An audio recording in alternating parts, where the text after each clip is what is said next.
Looking into 2026 and beyond, what's the major shifts coming into real estate that people should start preparing for right now? Well, I think more and more of your interaction during operations is going to be with bots. So a lot of Okay. the call center work, if you're living in an apartment community and your toilet clogs and you need to log a work order and it's urgent, so you're going to call somebody. The first line of defense is probably going to be an AI agent and not a person, because the AI agent is probably managing multiple apartment communities in a similar geographic area and then helping prioritize all of the work orders on what's the most urgent, where should a person go and address. There was a fear when this first started happening that people were going to be annoyed by AI, but the way these bots have been programmed, they're usually pretty sunny and understanding and collaborative. Welcome to the Bricks and Banks podcast, where real estate meets real wealth. Whether you're building from the ground up or stacking your paper to the ceiling, Steph breaks down property power plays and money moves you can act on. From first-time buyers to seasoned investors, this podcast is your blueprint for financial freedom through real estate, business, and investment. Subscribe now. It's time to build your future. This is Bricks and Banks with Steph. Before we dive into the conversation, I want to let you know that this episode is a paid partnership with BetterHelp. You know what's interesting? We all have these patterns in our lives. The ways we react when we are stressed out, hurt, or disappointed. Maybe shutting people out or walking yourself into exhaustion. Or that voice in your head that says you're not good enough. For me, it's shutting people out. And here is the thing. We know that these patterns aren't helping us. We can see them clearly, but breaking them, that's a completely different story. I used to think I could just power through on my own, that time will heal everything, or I just needed to be stronger. But the truth is, some cycles are nearly impossible to break on your own. Not because you're weak, but because you're so close to see the full picture. That's why having outside support, real professional support, becomes a game changer. When you have someone who is trained to help you understand why these patterns exist and give you actual tools to help change them, everything shifts. You're not just surviving anymore, you're actually on your path to healing. That's why I'm partnering with BetterHelp today. BetterHelp is on a mission to make starting therapy easier. They will connect you with a credentialed therapist who was trained to listen to you and give you helpful, unbiased advice, ensuring confidentiality throughout the process. You just get to fill out a questionnaire and you'll be matched with a therapist as soon as possible. And if that's not the right fit, don't fret. You can easily switch therapists at any time at no extra cost. To get started, head on to betterhelp.com/bricks and banks. That is betterhelp.com/bricks and banks to get 10% off your very first month of therapy. I'll make sure to leave a link in the description so you can get right on. Breaking the cycle starts with one step, and this could be yours. Going to therapy is not a sign of weakness. It's a sign of strength. BetterHelp makes therapy simple with 10% off your first month of therapy to help you get started. So what are you waiting for? Remember, you don't have to do this alone. A problem shared is a problem half solved. Hey everyone, welcome to another amazing episode of the Bricks and Banks podcast, where real estate meets real wealth. Today is the final episode for the year 2025, and I'm happy and I'm sad as well, but I'm just glad that we've come this far and you guys have been supporting me all the way. Today's guest is an amazing guest. We have Kevin Shtofman on the hot seat. Kevin is someone who sits right at the intersection of data, AI, and global real estate innovation. He's the global head of alliances and corporate development at Cherre, a leading voice helping some of the biggest investors and institutions make smarter, faster, and more profitable decisions. This conversation is packed with insights, so grab your notes pack because you're going to want to take notes. And before we dive in, make sure you like this video, ensure you subscribe. You can't just watch for free. Ensure you subscribe because it's going to be a masterclass and Kevin has a lot to unpack for us. Drop a comment and leave a like. It helps grow the channel. And yes, welcome Kevin to the show. It's great to have you on the Bricks and Banks podcast. Thanks for having me on. Oh, so what's your story? Because it seems like you're juggling different things. You started in the consultant space and you pivoted into AI and leveraging with real estate. So what's your story? How did you get here? Yeah, definitely not a straight path. I started in finance. Yeah. After I got out of UT Austin in 2004, and I was an economics major, and I went where most people went in those days to a big bank. It was Morgan Stanley at the time, and real estate and the greater stock market was just going like this. I mean, it was just amazing time to be in finance. I went to my bosses. This was after a couple of years there. I went there in 2007. I said, how do I get promoted to VP? Because I thought VPs were the ones that made all the money. And they said, get an MBA or get a CFA. And MBA seemed easier. So I just studied for the GRE. Actually, it was the GMAT that I took. And luckily, did well enough to get into SMU here in Dallas. And my second week at SMU was the Lehman crash. So Lehman Brothers. the whole world seemed to shut down, right? Countrywide Mortgage went bankrupt, got bought by Bank of America. Bear Stearns had gone bankrupt 6 months before. And real estate assets took a tumble in value, and then transaction activity just stopped. So I was nervous. And so while I was getting my MBA, I was looking at what opportunities were going to be out there when I was graduating, and real estate investing was not one of them. So luckily, a friend of mine who'd graduated the year before, and he was at Ernst & Young in the group is called Finance Transformation. And their job was just to help financial services and real estate companies be smarter with technology. And I said, I don't know anything about technology. And he said, it doesn't matter, you know real estate. So come here, do it for a year. And then the real estate market will recover, and then you'll just go back. Okay. Well, 9 years and 2 firms later, I was a real estate technology guy for sure. I never went back to banking, but I definitely used what I was learning in consulting to start buying my own real estate property. Really, really small scale first. And now I have a, respectable size portfolio that's different property types. And then in 2019, I left consulting to go into a technology startup that serves the real estate business and haven't looked back. I've been in PropTech for 6 years. Wow, that's an amazing story. Hey everyone. All right, listen up. If you're a UK homeowner or landlord, you're going to want to hear this. I just partnered with Utility Warehouse, and honestly, I wish I knew this sooner. Here's the tea. Utility Warehouse is the only place where you can bundle your energy, mobile, and home insurance into one simple monthly bill. No more juggling 5 different logins. No more surprise hikes. No more bill headaches. But the best part, most people actually save money just by switching, like without doing anything fancy. Quick highlights: you can save up to £276 in a year and cash back every time you shop. That's about up to 10%. Up to £150 welcome credits. If you're stuck in a contract, they'll pay you up to £400 to help you switch. Winter bills are about to slap everyone, but not you, if you move smart. So here's what I'm doing. I'm offering a free utility consultation to show you exactly what you could save by switching to Utility Warehouse. Click the link in the description and see how much you can save. Let's put money in your pocket this winter. Don't sleep on this because your bills definitely wouldn't. Cheers. It's amazing that you have the finance background. That's where we touch base, because I also have a finance background. And I titled today's episode The Smart Money Playbook. Kevin Shtofman on AI, real estate, and global investing, because you've basically cracked that code. And I know you've been in real estate for over 2 decades and traveled more than 100 countries doing this work. When you look back at the early part of your journey, I know you said you didn't see real estate in the picture at the start. What was that moment that made you realize that this is where I want to be, this is what I want to do long term? So when you go into consulting, at like a senior consultant level role, you don't really get to pick your industry, right?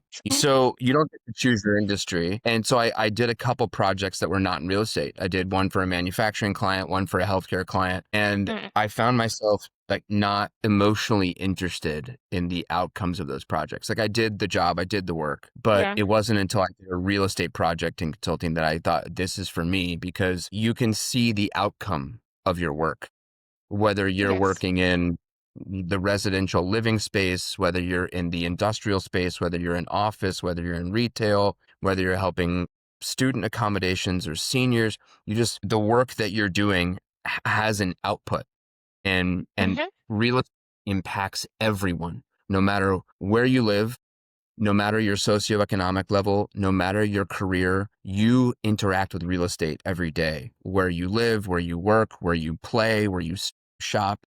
Real Yes. estate touches it all. And I always found that to be fascinating and a long-term good career move, because there will always be jobs in real estate, because real estate's not going anywhere. Now, what Yeah. those People jobs people are are, not leaving the planet, so definitely it's always open. not unless Elon Musk has his way and builds a colony on Mars or whatever it is he is purporting Yeah, to we do. just moved the real estate to Mars regardless, so it's all Yeah, good. yeah, yeah. We'll build buildings there. Yes.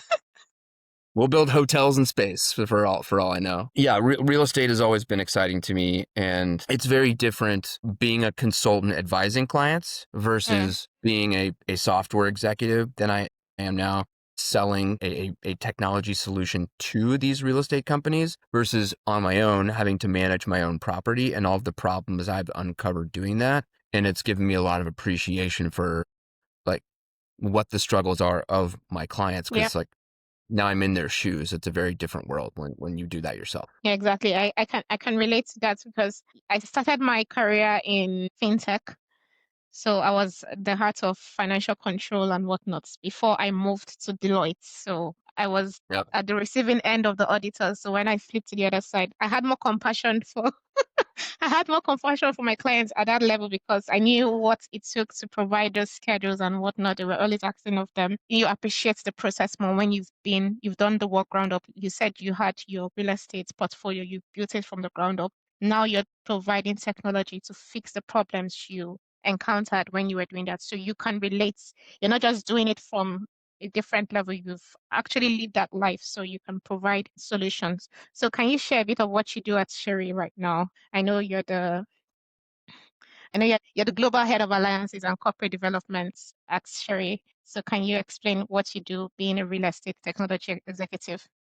Yeah. First, I have to like acknowledge the cherries on your sweater. It's like the best wardrobe choice ever. Thank you. I For the I brand. don't know if it was, yeah, I'm loving the free marketing. It's great. Yes. Basically, Cherry is a real estate focused data Okay. management platform. Most of our clients, they're publicly traded REITs, they're sovereign wealth funds, they're pension funds, real estate arm of a bank or an insurance company, or they might Mm, be a private operator of real estate across any property type. We do any property type in any geography. Most of these companies, they're working in a bunch of different systems and tools and places. So they might have their accounting information in an ERP system.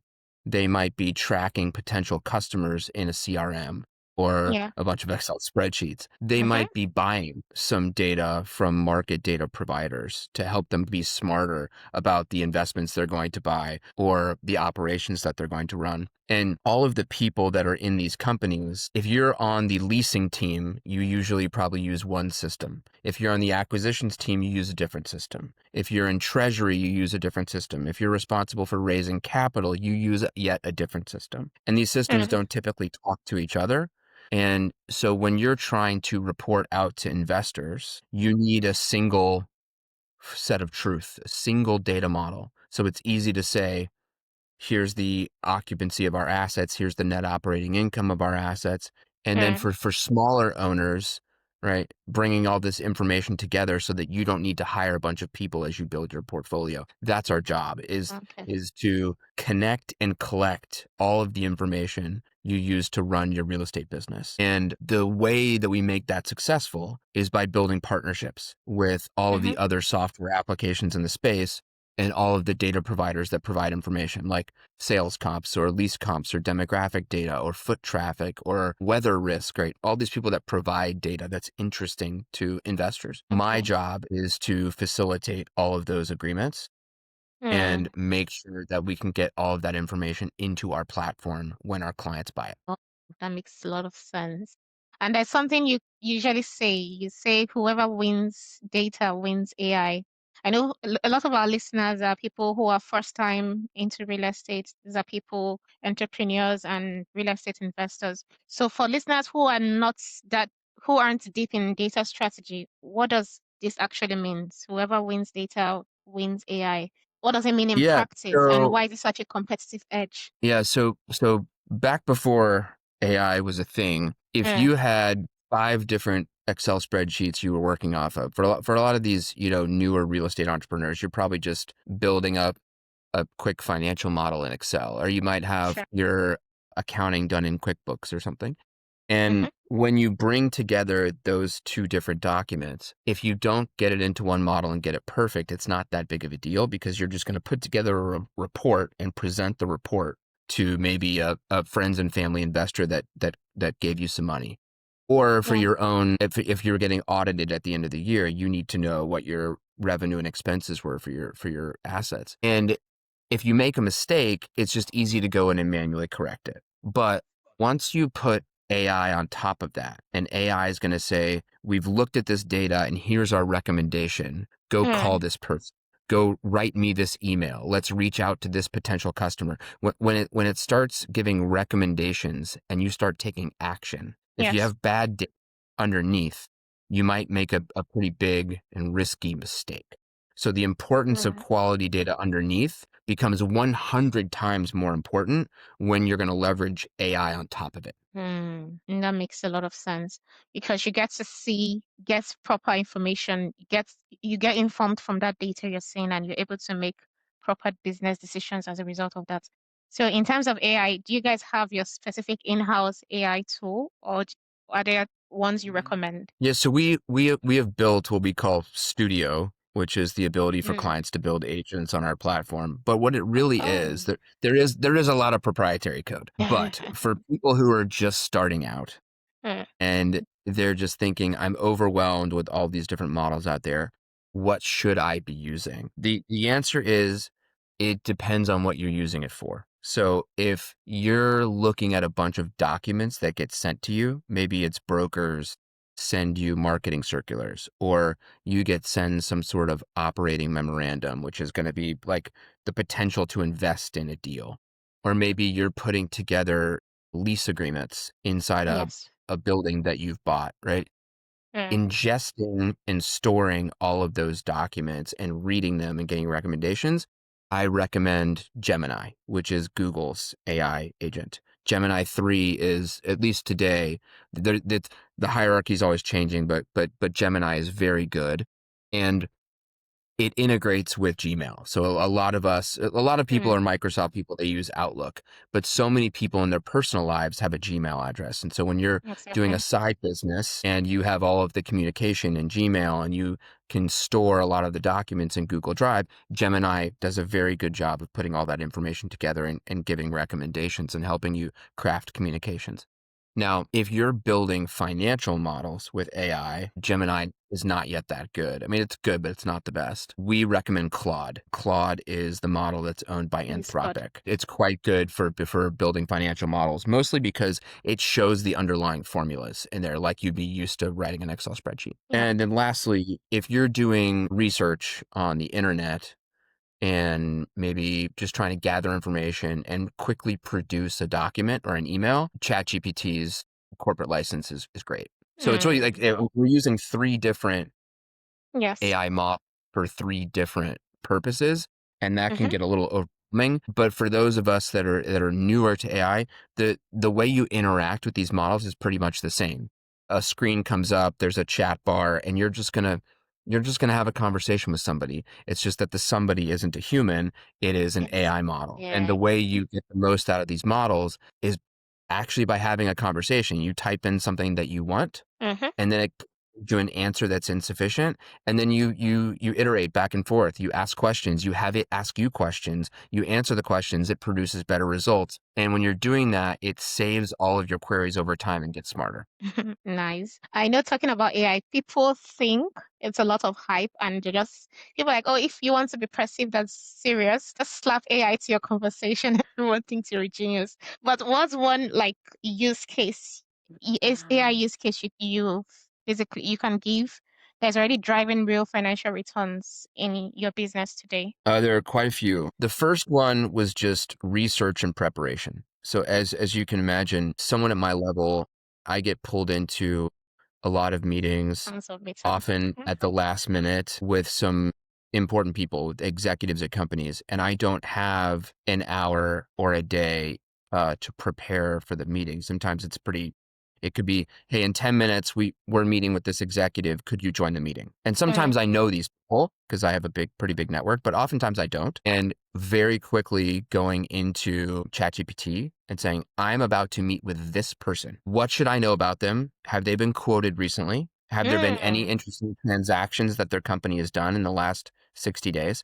What should I know that's important about this person? And in 30 seconds, I have a one pager with a link to their LinkedIn profile, something that they might have been quoted in a podcast or a news article. It's just, Yeah. it's top of mind. And it's enough for me to just be prepared to what's likely on their mind as I go into a meeting.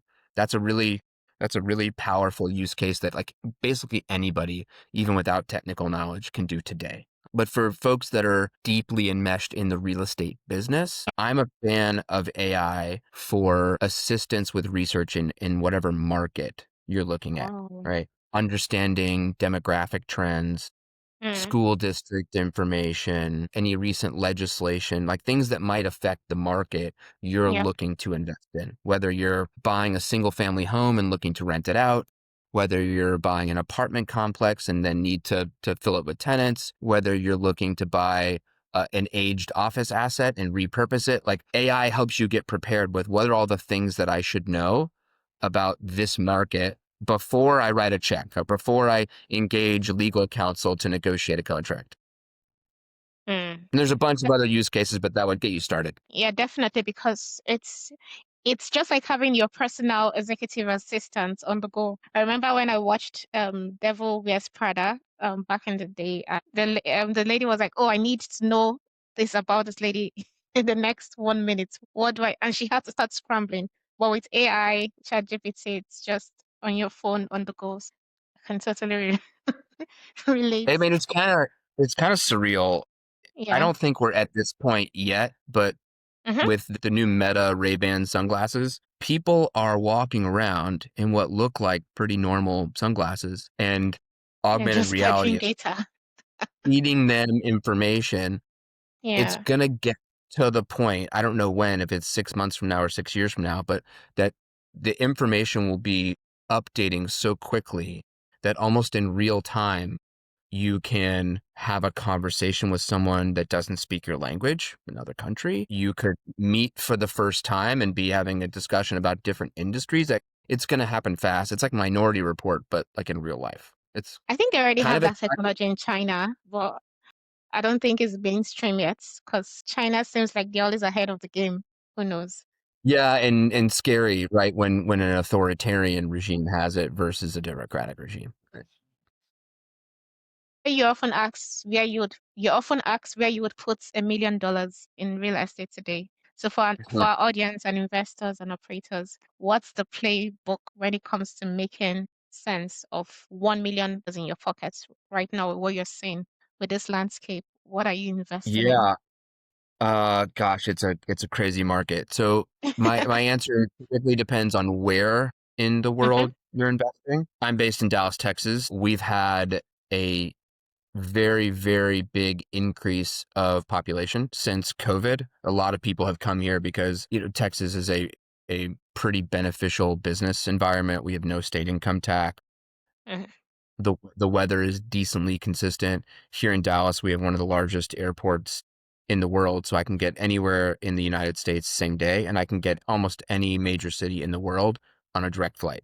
So it's a popular place to be. But with all these new people coming in, that has put a strain on housing, both single family and multifamily. And so a lot of money has been invested there. Across the country, you've seen all the big institutions are putting their money into data centers because their expectation is eventually most of our employees that we interact with won't be Yeah. people, they will be agents. And so you start thinking less about space in a real estate building as an office desk, and instead you Mm. think about it as a server rack. Even though that shift is happening and it's growing and that's an exciting place to put money, $1 million won't get you anywhere. These valuations are ridiculous.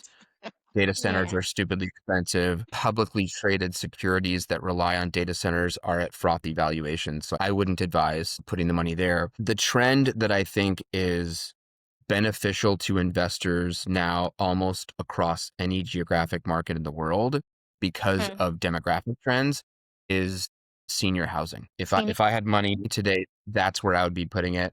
I think that we have not invested enough capital in communities designed for aging seniors who are empty nesters, right? Folks that Yeah. uh, probably no longer need their home. Their children are grown. Maybe they have grandkids. One of the things that seems to happen as folks age and retire is if they don't have a community around them, Mm. they have a lot of health consequences.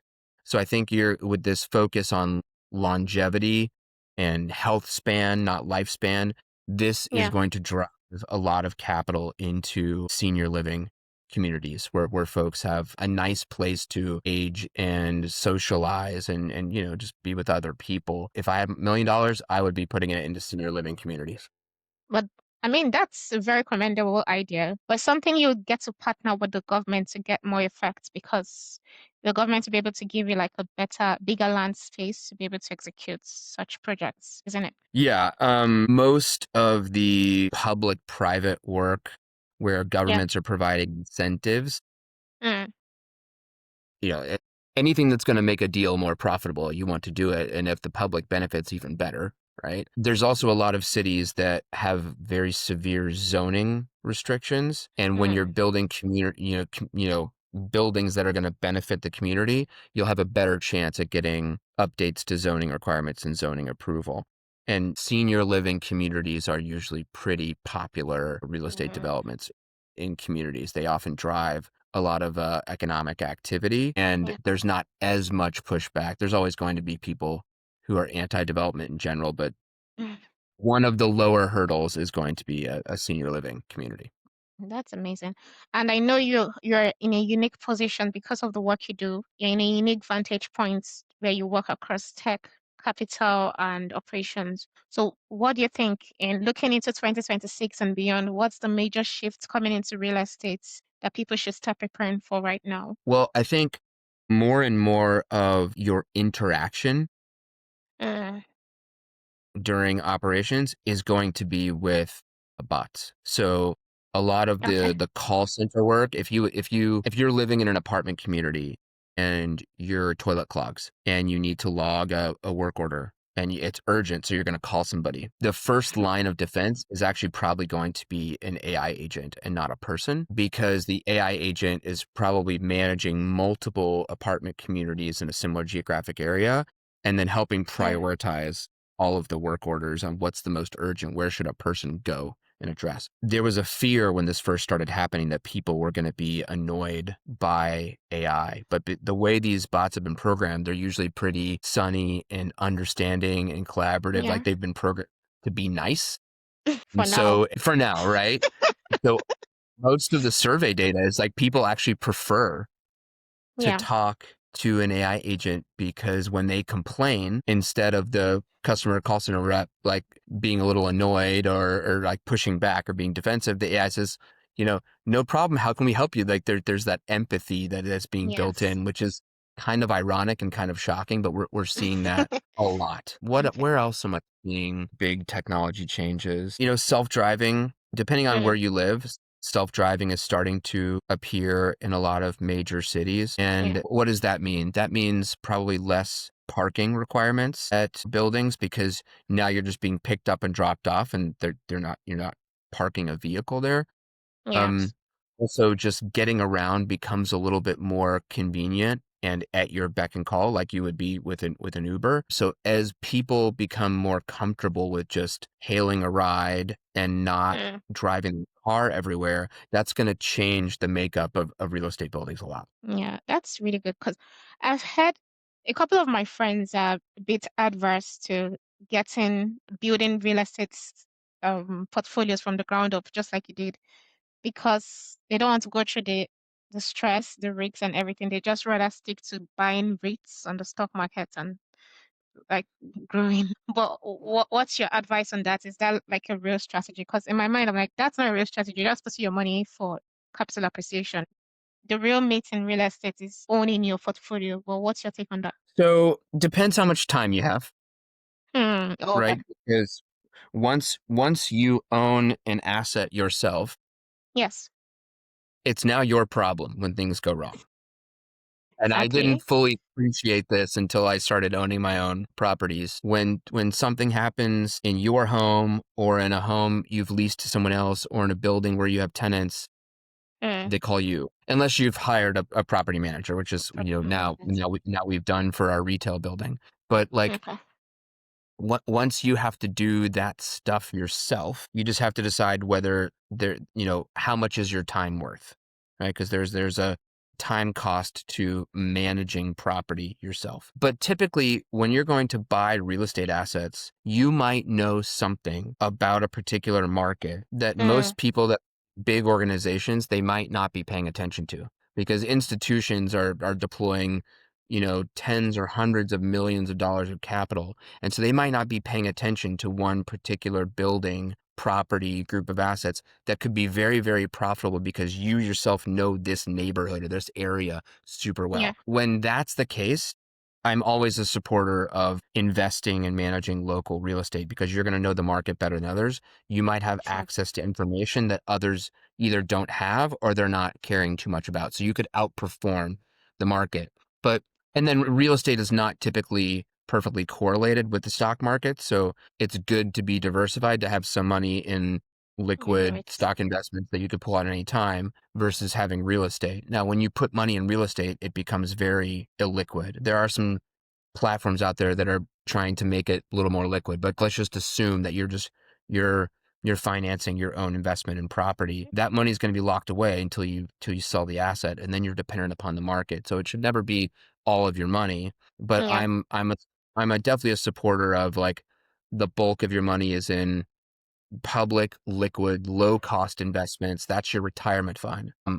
But if you're looking to build passive income, Mm-hmm. having real estate is a great way to do that, because when you buy buildings and then you're getting the rental income from the buildings, Yeah. basically you can structure it such that the cash flow is paying for any expenses you would have and some profit for yourself, and you're building equity in the underlying building over time. So that retirement is when you sell the building, but in the interim, you're getting a bunch of monthly dividends from tenants. You're building a cash flow business.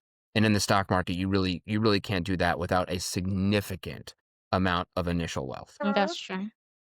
Oh, well said. I feel like I'm learning. I feel like I'm just draining you. I'm learning a lot from this total masterclass. And I know you've worked with a lot of operators, asset managers, sovereign wealth funds, and the largest real estate owners in the world.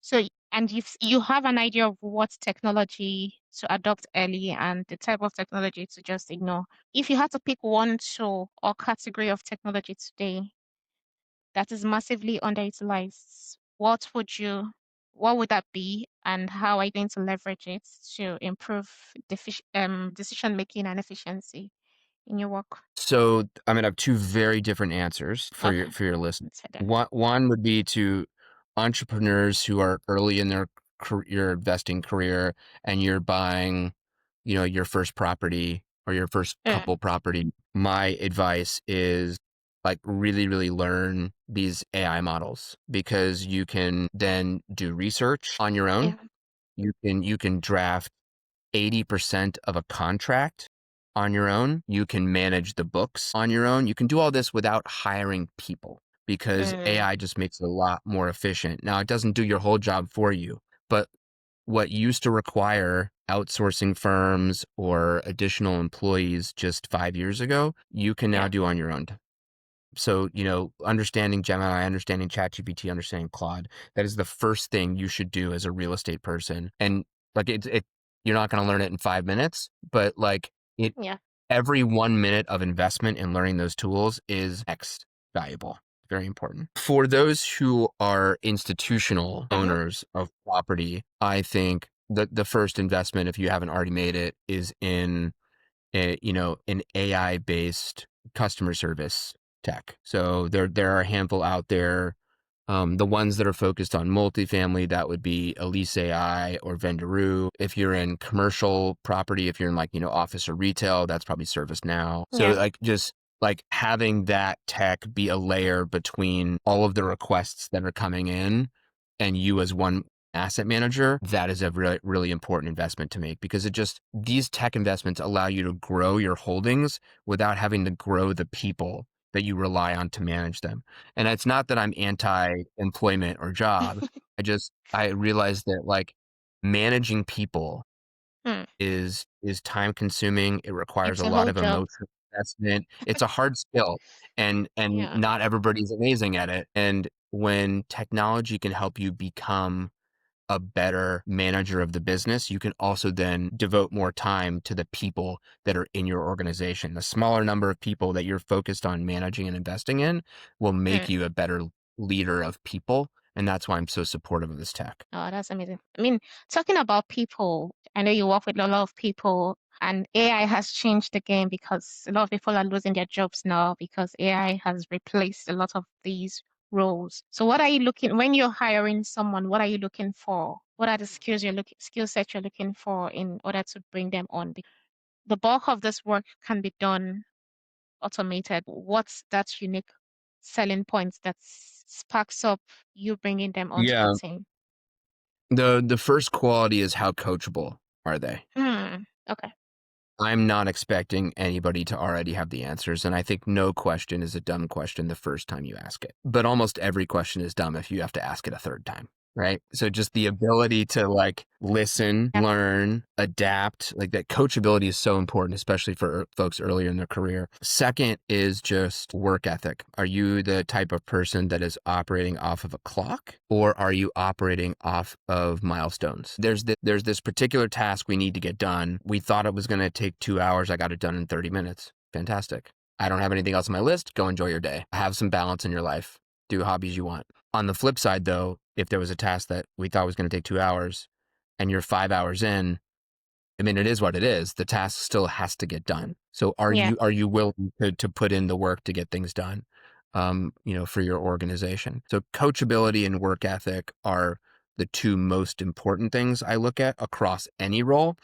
And then if I I'm looking at more revenue driving roles, someone that's Yes. in sales or marketing or customer success, the ability to build relationships. As Mm. at least up until now, AI can't build relationships. It's trying. People are like AI girlfriends. It's super weird, but like just the difference that you get, like just us right Yeah. now, being able to see each other's faces and have a conversation Definitely. becomes even Yeah. more important if we're in the same place and we're having a Mm. face-to-face conversation at a conference or some sort of networking event or just in the office working together. Building that face-to-face relationship is so valuable in an age when most of our interactions now are digital. That's amazing. So you said being coachable, work ethic, and building relationships.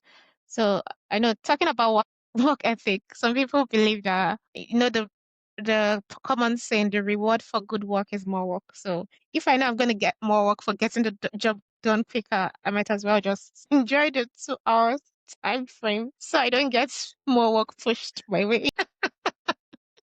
And I would say that people that think that way are Yeah. are going to be great in the short term, but probably suffer in their career in the long term because Yeah. they don't get handed those extra opportunities to get promoted, to take on more responsibility. Because typically, at least at our company, you basically need to be performing at the level above where you are before you actually get the promotion to that level. You already need to So, prove that you can do that work. And the folks that take on that work will climb up the ladder faster. And this is actually not a judgment on those who don't want to do that. Some people, they get very, very good at a particular skill. They enjoy the work that skill requires.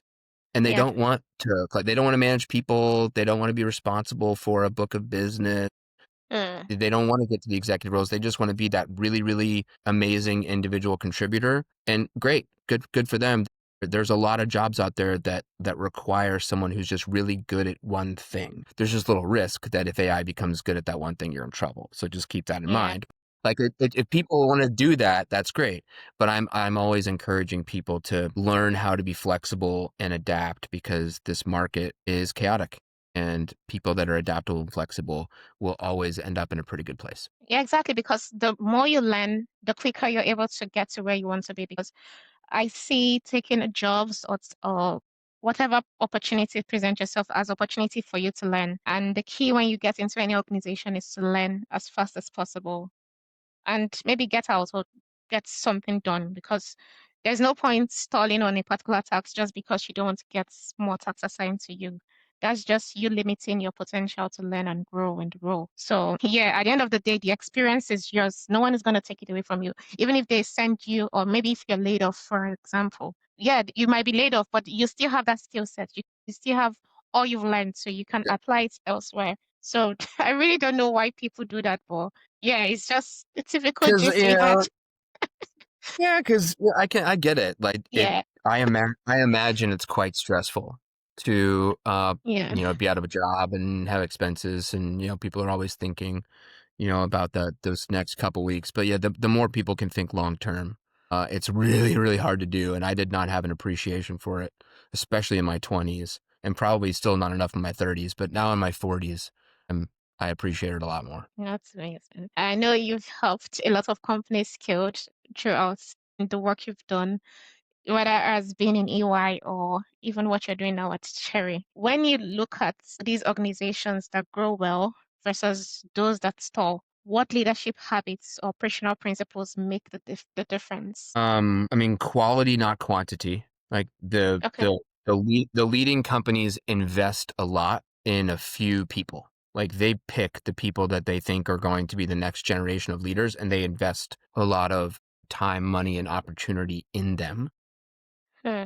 At least that's what I've seen. I mean, that means that the interview process to get in there is more rigorous. 360 feedback process is more constant, and sometimes people can complain about the administrative burdens of that review process. But you always want to be managing up and managing down and giving feedback to one another. That's super important, so you know what's working and what's not. Another is just the ability to adapt to market trends, the ability to change branding, to change slogans, to change product SKUs, to change messaging, to adapt pricing, Hmm. to co-design along with customers. I have not met a single, and this is, I'm in real estate technology, so I'm basing this on a lot of real estate technology Yeah. companies. The ones I've seen that are successful, I have not met one company that has gotten above $1 billion valuation that does not have some sort of customer advisory council. They have a group Hmm. of people that they meet with all the time, and they're like, look, give us unvarnished feedback. What's good about our platform? What's bad? Right. And real estate companies kind of do a similar degree of this when they pick a subset of their limited partners, and they say, look, are we giving you the information that you need? Are we Hmm. providing you the reports that you need to have to be confident in us as general partners and managers of real estate assets? I think that's super important. And that's important at the institutional level. And it's Yeah. all the way down to, you asked your uncle for a check so you could put a down payment on your first rental house. There's a saying, no news is good news. I believe the opposite of that in real estate. I believe that the more information that you share, the more transparent that you are, the Yes. more confidence you build in the people that are writing you checks. Hmm. And if you're very transparent and you're successful, they give you a lot of money. If you're very transparent and you're unsuccessful, they might still give you more money on the next investment because they trust you.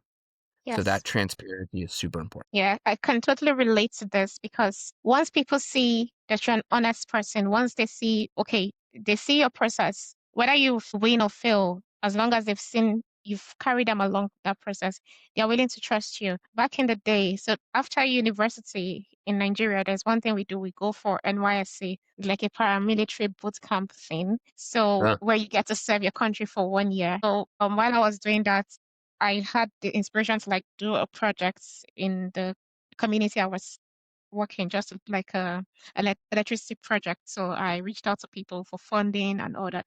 But the time frame was very short. By the time the architect came up with the designs and everything, I just figured out I would not be able to execute it to the taste I was expecting. So I just decided to shut it down. And I went to every single person that's gave me money and I returned the money to them. And most of them they're like, oh, keep the money, not to worry, keep the money. So at that level, it's not the money that is important to them, it's the integrity you're presenting yeah, yourself. So once you present yourself as an integrous person, you're transparent, you're honest, people would want to do business with you because those are the qualities people look for in business partners. yeah, couldn't agree more. Yeah. I know you've supported global expansion across many markets. What's a common mistake companies make when they enter a new country? And what should a first-time CEO keep in mind to avoid it? Most folks think that because it's the same industry, all geographies are similar in what's needed, and that could not be further Mm, from it.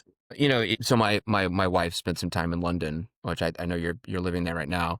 She was there yeah, for a few years after uni, and just the difference in terminology. We're talking about the same thing, a real estate building, and but the terms are just slightly different. And yeah, you may be saying the right things to someone, but if you're not speaking in their vernacular, they're thinking, well, what are they missing? Or what do I trust them with my capital? So, mm, it's not leasing, it's letting, it's not college, it's uni, it's university, it's not broker, it's agent.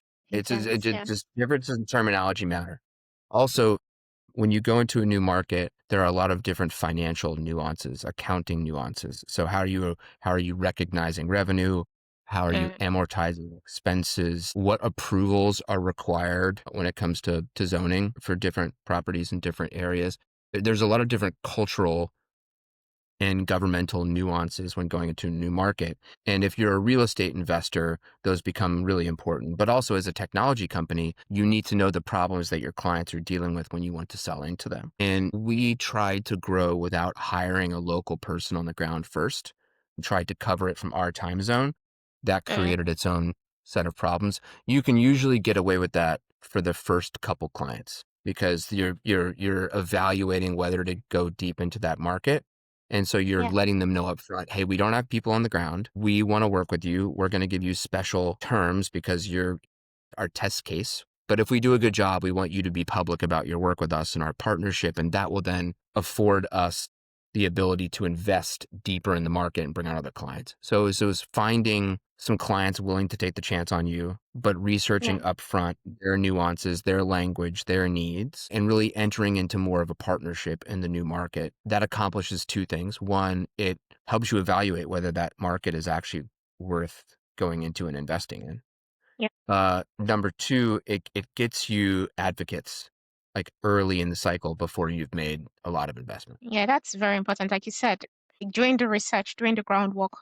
A lot of people are lazy about doing research. They only do it when they need it. And by the time you need it, it's already too late. So it's just best to have like a question in mind. That's the way you can thrive as a business owner. And I know that I've done a bit of research on you, and I know that you're a triathlete, a golfer, and you're a lifelong learner. So we're in the right place because you're a dad of three. So how has this personal disciplines influenced the way you make decisions and stay grounded as an executive? The one protects me from the other. Any any anytime I'm stressed out with Yeah. work, I have three amazing daughters to come distract me from that work and spend time. Anytime they are super needy and it's just a little bit too much to be control, I can get out of the house and Switch get on the off. bike and go for a ride and just, so having that three-legged stool of career and family and athletic training, they kind of each ground me from the other. And the hard part is to find the right balance, but I feel like I've found a pretty good. Yeah, I know people usually say everyone talks about work-life balance, but I had a guest that said there's no such thing as work-life balance. It's work-life integration. You can't balance it. You just need to know when to switch on and switch off. So I guess that's the principle you're actually going by as well. And it's so much harder today with the Mm. advent of digital technology, like the fact that I can be reachable at any time, anywhere In any because of time my zone. phone. Yeah, and no matter where in the world I am, right? Like communications in Slack and Microsoft Teams, email across a variety of platforms, the ability to get onto a medium like this, have an easy interview with you, despite you being in the UK and me being in Dallas. This happens all the time with clients where we're Yeah. just having a Teams or a Zoom or a Google Meet meeting, and that access is a double-edged sword. It's great when you need to get things done. Technology Yeah. doesn't hold you back, but you also need to establish real boundaries of like when you're Boundaries. not going to be available, because if you're just glued to the screen all the time, it can kind of drive you crazy. So I definitely try to spend time with my kids that don't involve screens. And Mm. when I'm in other cities for work, I try to get together with people outside the office for a meal or for a drink, and like our phones are down, like, and we're just catching up face to face. It's Nice. just like there's something chemically, dopamine, or I don't know what the oxytocin, whatever chemical reaction you get when you're just interacting with another person. Yeah. And this is the last question. I don't end the session without asking the legacy question. Thinking about 10 years, 15 years, 20 years from now, what do you want to be known for when people think about Kevin Shtofman? What are they thinking about and the work you're doing in this space? Wow. Well, I'm hoping that 10 years from now, I'm not retired, because I don't like that word. Definitely, I think you're not you, retiring. you need to be engaged to be healthy and happy, but I will be financially retired by that point. I won't need to work. Mm, But at that point, anyone that you ask about me, I hope that they say that regardless of our level of interaction, whether they were a client, a colleague, a competitor, a partner, a friend, that whether we interacted for 5 minutes or 5 years, that I was helpful. nice. You're basically giving value. Like you've given us value today, and I'm so glad. So that brings Happy to us do it. right to the second segment of the session. It's called the firecracker round. So this is just me asking you a bunch of questions and you hitting me right back with the first answer. So drum roll. Okay. It's Here. technical. Yeah, it's not bread and butter. It's actually technical firecracker. So what's the hottest AI or prop tech company you're watching right now? Ooh, I'll give you a category. Okay. So all of the AI document management engines, so they take lease Hmm. agreement, marketing, anything that's unstructured, and they take the Yeah. information out of those documents and they put it into a usable format. I think there are a bunch of companies in the space that are hot right now, and it's really valuable to real estate companies because they deal with a bunch of disparate documents all over the place. Outcome Labs, V7, Lenny. There are a handful of others, but like that's like a really hot category to be in right now. Yeah. I think here in the UK, we have Landlord. That's one of the companies I'm partnered with. So I'll make sure to put the link in the description. For Nice, landlord, it's a full integration plan. So a lot of real realtors here, use it here in the UK. You have all the contracts. There's no back and forth. Everything is just one place, and there's a portion for property management, and it's just cool. nice. So if you could start a company with anyone alive or dead, who are you choosing? Okay, I'm gonna say someone, and this might be a controversial figure. Okay. The guy that founded Levittown back in it was in the 40s or 50s, William I Levitt. don't know. I need to Google it. He was the first person that tried to operationalize the building at scale of single family housing. He's often credited for Oh, like making suburbia a thing, which depending on how you feel about that, it could be bad. He also had a not great reputation about discrimination when he was first building his communities. But the reason I'm so intrigued by him is he took a process that was completely fragmented and not doing well at scale, and innovated how to build a bunch of homes and mm, provide them to new homeowners for a low price. We're talking about, I think, like $10,000 back in the day. Wow. And so if he could create that type of innovation At that without point, the exactly. technology we have today, if you could bring him back and be in his prime, and with the advent of AI and low cost processing technology, how could he innovate housing today? Because I think that housing is just such a problem. We're so undersupplied in so many markets. If I Mm. could, if I had my own capital, I would start a real estate development company, and I would have him as my partner. Wow. I think another side to that answer to that question would be Steve Jobs, because I feel like Steve Jobs is someone that went up, down, and he still made it regardless. He started Yeah. Apple, he developed the devices, he made it go mainstream. They took him out of the company. He still came back CEO and he brought the company back. So I think my partner on that one would be Steve Jobs, I have to be definitely. partial to him because his company's logo is a fruit and our company's logo is also a He's fruit. also a So fruit. we have that in common. So what's one book every real estate investor needs to read in 2026? So this is not a real estate book, Okay. but it is a book that I think any entrepreneur should read. And it's called Buy Back Your Time. I'm not getting paid to support this. I just happen to think that the book is amazing. The author's name is Dan Martell. And the premise of the book is that if you're in a full-time salary job or you're an entrepreneur, you have a rate per hour that you're being paid, Yeah. whether you're being paid or you're paying yourself. If you take that number and you divide it by 4, Mm. any activity that you don't enjoy doing that costs that number divided by 4 or less, you should buy back your time and hire someone to do that work, because then it frees up additional time, and that extra time can be used either for things you enjoy doing yourself personally with your family or friends, or you Mm. can invest that time back into yourself and your job at that higher rate of pay, continuing to make more money as you farm out basically the work you do not enjoy and is inexpensive to get done. Wow. I need to definitely put the book in the description so we can go check it out. Buy back your Yeah. time. It's very, Yeah. very good. Can you give us a story about your best and worst investment deals? Not necessarily real Uh, estate, it could be in working in the company. So just sure. I'll give you my worst, which okay. I was pretty young. I was Uh, right out of college. I was a stockbroker, and I thought because I was licensed and I knew the market, I could pick winners and losers better than the market.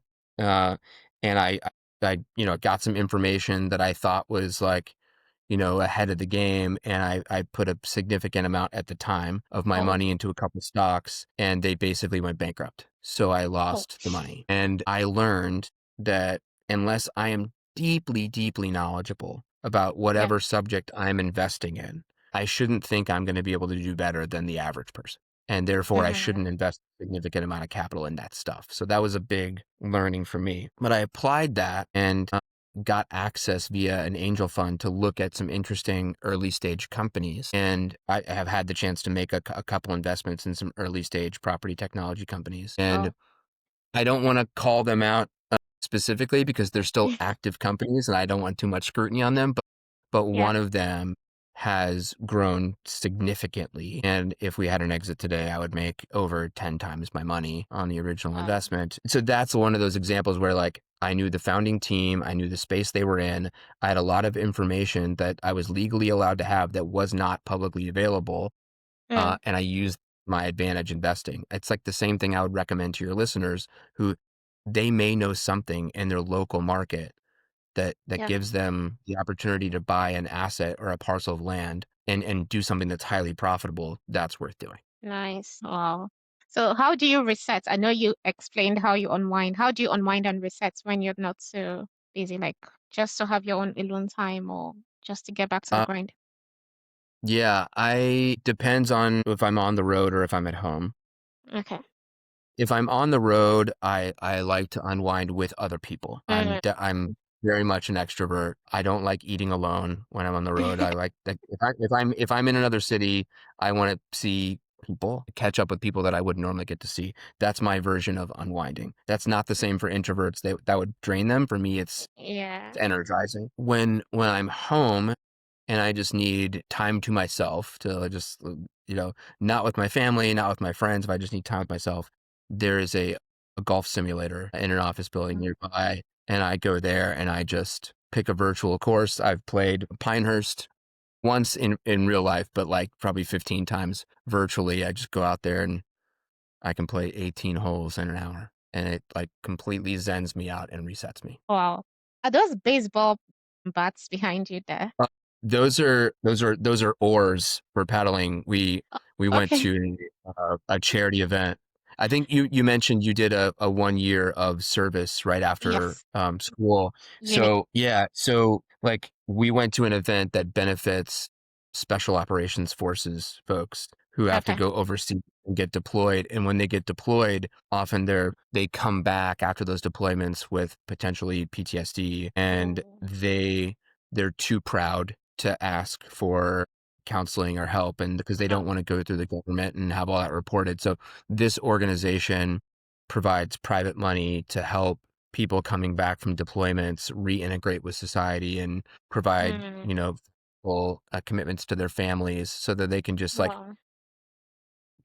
do real work and contribute to society after they're done with their deployments. And these were Oh, from the event that I went to. I donated some money, and God, that is a thank you gift. oh, that's amazing. I know a lot Yeah, of people are wondering how can we get straight to you because this has been a masterclass, but I know there's so much just to drain. So how can we get through to sure. you? Your website, your socials, how can we reach you? Yeah. So if anyone happens to be listening that's a large real estate company and they need data management help, absolutely go visit our website. It's www.cherre.com. So it's like cherry, like the fruit, with an E at the end instead of a Y. And then if people just want to reach out to me to ask questions, if they're building a portfolio, if they want to learn about AI, just find me on LinkedIn.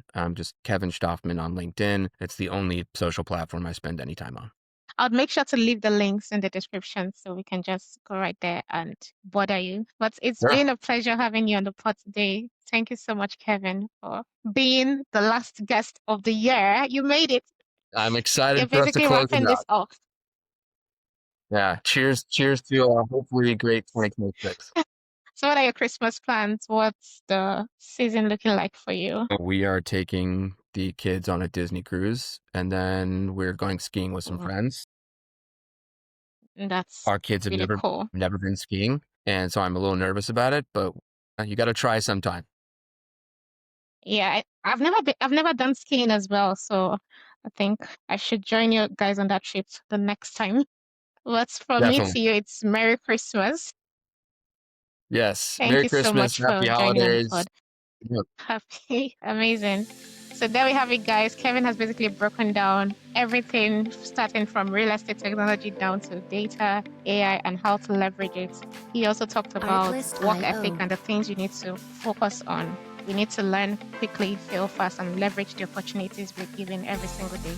So I know you took notes because you've come this far. So don't forget to leave a like and drop a comment. It really helps the algorithm for the channel. But till we come your way again next year Music in licensing 2026, this is Merry reimagined. Christmas from me to you and Happy New Year. Let's continue to turn knowledge into action and bricks into bank. This has been Bricks and Banks podcast, and this is me signing out.